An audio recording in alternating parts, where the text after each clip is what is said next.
Welcome to the discussion. My guest today, Vince Sotosanti, the Federal Principal Consultant for FirstNet at AT&T. Vince, welcome to the discussion. Thank you. Great to be here.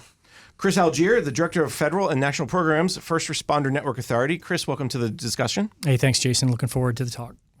And Rob Patterson, the Senior Executive Director of Public Safety, AT&T. Rob, welcome to the discussion as well. Thanks, Jason. Use cases also fall into this federal civilian world. And what are some of the use cases that are coming up? What are some of the areas for whether it's Homeland Security or Justice Department or whomever, they're saying, oh, that's how we are planning to use it or are using it? And there are agencies that we don't often think about, right, that have a responsibility or a mission or a role around that. And so we work very closely with Health and Human Services as part of their national medical response. So how do we make sure that when those incidents occurs and those agencies that oftentimes don't come to mind when we think about traditional public safety have a capability?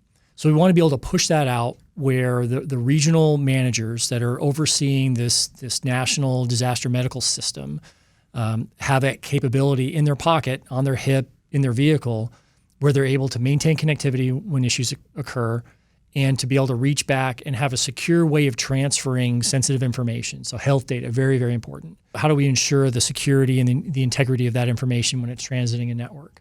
And so we're seeing opportunities like that come up where those, I'll call it non-traditional responders are really coming into play, and we're seeing where that interaction becomes very important. And transportation is an interesting one. When you think about the U.S. Department of Transportation, for example, they're responsible for managing the transportation of hazardous materials across the country. Let's say there's a situation where, a train derails.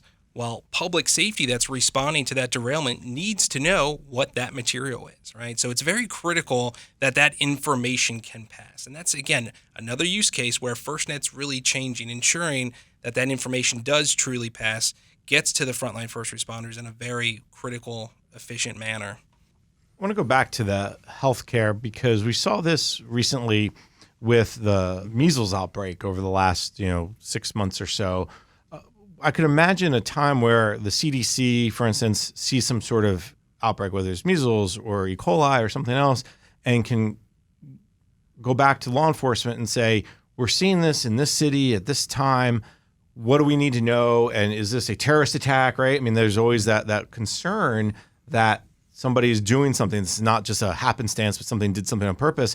Have the federal agencies made that connection that we need to be part of FirstNet because of again, we go back to the what if factor, especially in the healthcare field?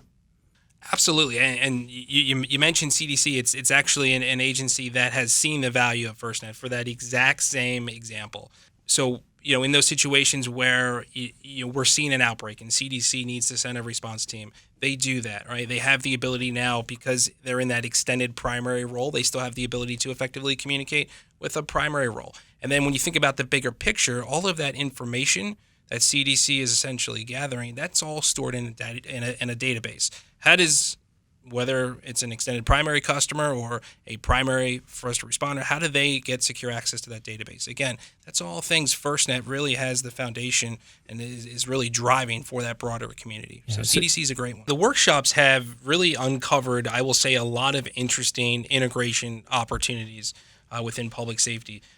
It's critical to note it's not just necessarily within one specific agency. It's about how that agency also communicates with other agencies in the overall response or operational needs. I'll give you an example of the National Weather Service, right? They operate a lot of critical sensors as it relates to weather. You may not realize, but weather is a critical point of situational awareness for public safety, right? So how does FBI and their crisis intervention team essentially get access to that weather? Well, FirstNet being that foundation can ensure that all of that integration, all of that critical data that may be coming from the National Weather Service is getting to the FBI, right? So that's really what we're seeing from these workshops is true communication now happening across federal public safety, and how does FirstNet really bring all of that together? And let me ask Rob to put on his government hat for a second. Were there times during your career at the DEA that you said, oh, if I could only use that technology that somebody else had invented or innovated on, but you just didn't have the network, the capability, whatever reason? I can tell you that we have collaborated with DOD out of the Department of Justice and others on certain pieces of technology.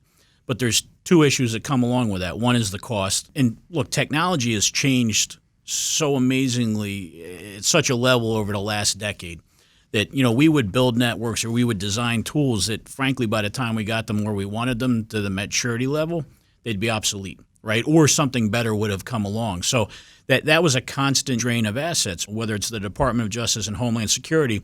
We were building the same things a little bit different, and therefore you wouldn't recognize that we were actually doing the same thing kind of twice. That conversation, that communication is now happening, and at the center of that sits, FirstNet.